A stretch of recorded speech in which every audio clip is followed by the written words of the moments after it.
Quel est ton ressenti après cette victoire 3-2? Ouais. Écoute, le ressenti, il est toujours le même quand on gagne. C'est qu'on est satisfait. On était venu pour prendre 3 points. On a travaillé toute la semaine pour prendre 3 points. Donc la réalité, c'est qu'on est satisfait de la victoire et des 3 points. Il me semble qu'il y a eu un match nul Walden contre le MOS. Donc on grignote un petit peu de terrain là-dessus. Mais après, je pense que sur la manière, il y a certainement mieux à faire, quoi. Il y a certainement mieux à faire. Parce que vous meniez 2-0 à la mi-temps, Ouais. vous finissez du coup sur 3-2. Ouais. Qu'est-ce qui a changé selon toi en deuxième période?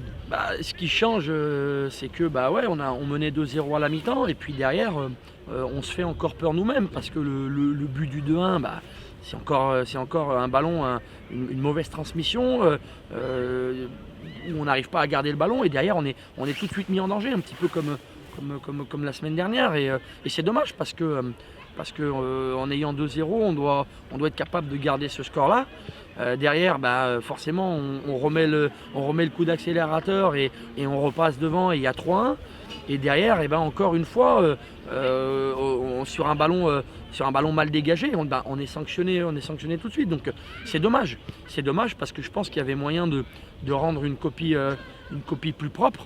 Après, j'oublie pas non plus qu'en première mi-temps, notre gardien nous fait deux très belles parades qui auraient pu avoir des effets négatifs. On aurait pu rentrer sur un autre score à la mi-temps. Donc je pense que le 2-0 à la mi-temps, il est plutôt bien payé pour nous parce qu'on a été très très efficace. Mais la réalité, c'est qu'il va falloir qu'on travaille, tactiquement, individuellement et collectivement parce que il faut qu'on soit un peu plus hermétique. Si tu veux figurer dans des équipes de haut du tableau, quel que soit le championnat, quel que soit le niveau, à un moment donné, il va falloir arriver à être hermétique. Parce que tu ne gagneras pas 3-2 tous les week-ends, tu ne mettras pas 3-4 buts tous les week-ends.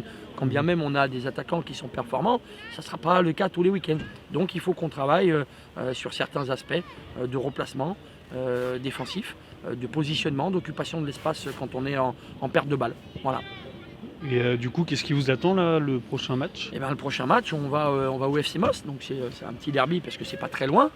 C'est une équipe qui a encaissé très peu de buts depuis le début de saison, qui a très peu perdu, qui a fait pas mal de matchs nuls. Et il me semble que chez eux, depuis le début de saison, ils n'ont fait que des matchs nuls. Donc c'est une équipe qui est très solide. On sait que c'est très difficile d'aller jouer au MOS. Donc il faudra réellement qu'on soit à 200% si on veut ramener des points de là-bas. Ça fera une 3e victoire d'affilée. C'est ce que j'ai dit aux garçons. Avant le match, pendant la causerie. Je leur ai dit, on a gagné la semaine dernière.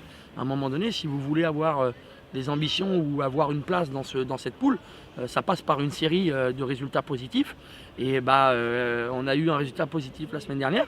Là, on a démarré une série ce soir parce qu'on a gagné.